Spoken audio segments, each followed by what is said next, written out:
Assalamualaikum warahmatullahi wabarakatuh. Om Swastiastu, Namo Buddhaya Rahayu, salam kebajikan untuk kita semua. Nah teman-teman, perkenalkan saya Garna dari kelas Fisika E kelompok 6. Hari ini saya akan menjelaskan tentang percobaan hukum yang telah saya lakukan bersama teman-teman saya. Ikuti terus video kali ini ya.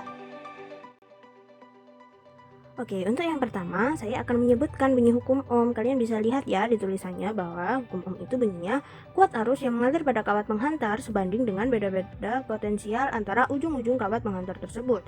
Hal ini atau hukum ini dikemukakan oleh George Simon Ohm. Jadi, nama hukum Ohm itu berdasarkan pencetusnya ya guys. Untuk rumusnya, kalian bisa lihat di kotak kuning itu ya teman-teman, bahwasanya I sama dengan V per R, atau kita bisa menuliskan V sama dengan R kali I. Kemudian, kenapa sih kok tidak dituliskan bahwa R itu sama dengan V per I?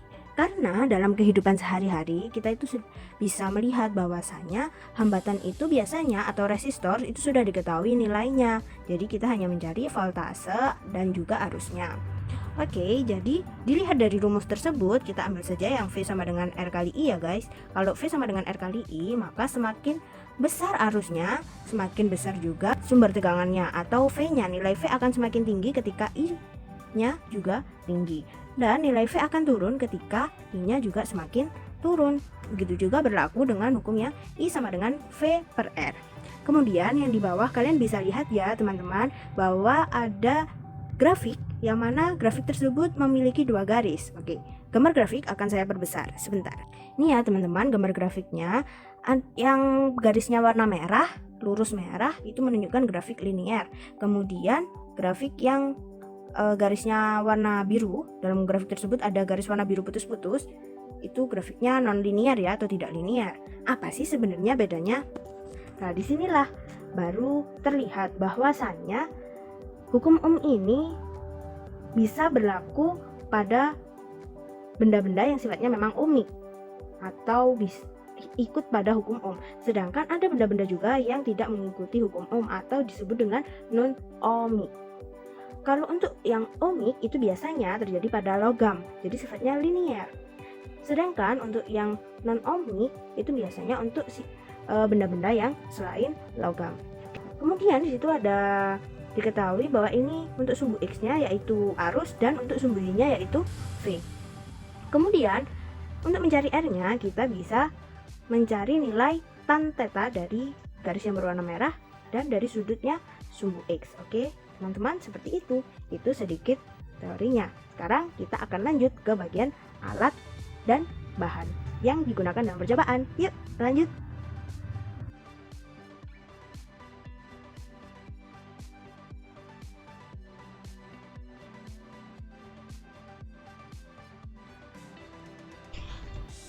Halo teman-teman, sekarang saya akan lanjut untuk membuat simulasi rangkaiannya. Yuk kita lihat, saya pakai aplikasi multisim ya. Yuk lihat yuk.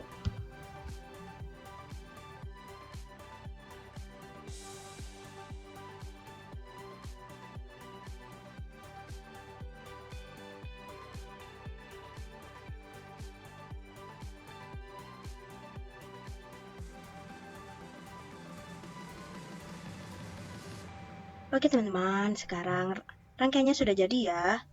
Ini fungsinya sebagai sumber tegangan. Kemudian ini adalah resistornya, ini resistor. Kemudian XMM1 ini adalah multimeter, atau multimeter yang pertama ini fungsinya nanti adalah sebagai ampermeter.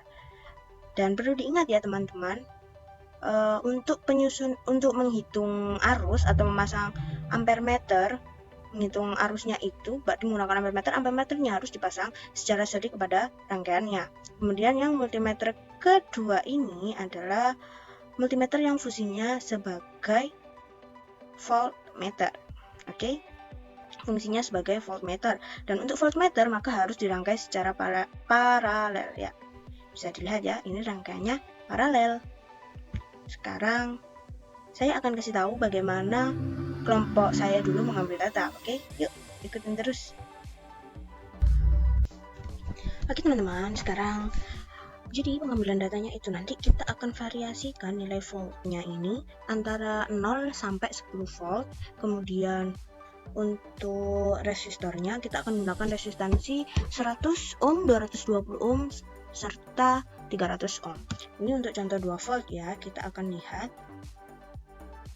Oke, di sini tampak bahwa besarnya adalah 20 mili ampere. Oke, jika dihitung secara teoritis, kan untuk menghitung I berarti sama dengan V per R. Oke, V-nya 2, R-nya adalah 100 ohm. 2 per 100 adalah 0,02 ampere, berarti 20 mili ampere. Oke, ini benar ya.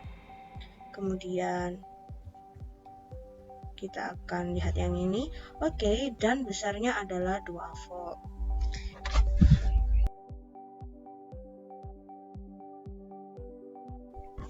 Oke, halo teman-teman. Sekarang saya akan jelaskan tentang perhitungan teoritis dengan data hasil percobaan. Kita lihat ya, terdapat perbedaan di sini. Bahwasanya arus pada perhitungan teoritis sama seperti yang kita lihat pada simulasi tadi, pada simulasi rangkaian tadi ya. Bahwasanya nilainya pasti tetap dan mereka perubahannya linear. Berbeda dengan yang kita dapat dari hasil percobaan. Kenapa sih kok bisa beda? Ya, karena pada kenyataannya kita tidak bisa mengacuhkan apa yang disebut dengan hambatan dalam. Ada hambatan dalam di multimeter, ada hambatan dalam dari sumber tegangan, dan itu pun akan berpengaruh. Karena R-nya otomatis lebih dari 100, maka arusnya pun akhirnya menjadi semakin besar ya teman-teman. Seperti ini kita lihat semuanya berbeda, pasti ada selisih. Yang ini pas, yang ini ya sedikit lebih besar arusnya dalam perhitungan arus, karena sebenarnya R yang ada itu tidak hanya 100 ohm tapi lebih dari 100 ohm. Seperti itu. Kemudian sekarang mari kita bandingkan antara data hasil percobaan dengan grafik ya. Oke, sebentar. Untuk data hasil percobaan kita dapatkan 0,0203 seperti ini ya kan, dengan resistornya, resistansinya sebesar 100 ohm.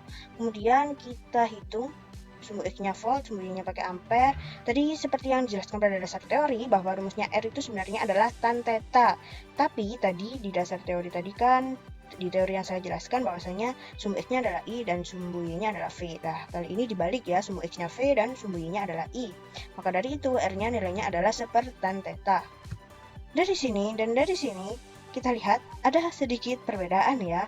Kalau di sini kita bisa menemukan R-nya itu 100 ohm. Di sini kita ketemunya 100,2 ohm. Kenapa ya? Iyalah, pasti beda karena di sini kita menggunakan faktor pembulatan yang cukup banyak sekali. Jadi itu akan sangat-sangat mempengaruhi hasil perhitungan. Belum lagi ini penggambaran grafik juga secara manual. Jadi pasti ada salahnya juga dong. Kan manusia yang buat grafiknya juga. Kemudian apalagi ya? Yaitu tadi ada faktor-faktor lain ya, mungkin juga selama praktikum juga terjadi kesalahan, semisal pengaturan tegangan pada praktikum yang sebenarnya atau pada kenyataannya kita itu sulit sekali untuk bisa mendapatkan nilai yang pas 2 volt, 4 volt, 6 volt, 8 volt, dan 10 volt itu sulit karena kita menggunakan saklar putar ya pada sumber tegangannya. Jadi untuk bisa tepat di 2 volt itu juga sulit, pasti akan ada lebih sedikit 2,0 berapa gitu. Oke, halo teman-teman. Sekarang sudah selesai percobaannya dan bagaimana datanya. Tadi sudah saya jelaskan kan. Sekarang waktunya kita ambil kesimpulan. Yang pertama yaitu konsep hukum Ohm, bahwasanya hukum Ohm itu benar adanya, bahwa semakin besar arusnya maka akan semakin besar juga tegangannya, begitu juga sebaliknya.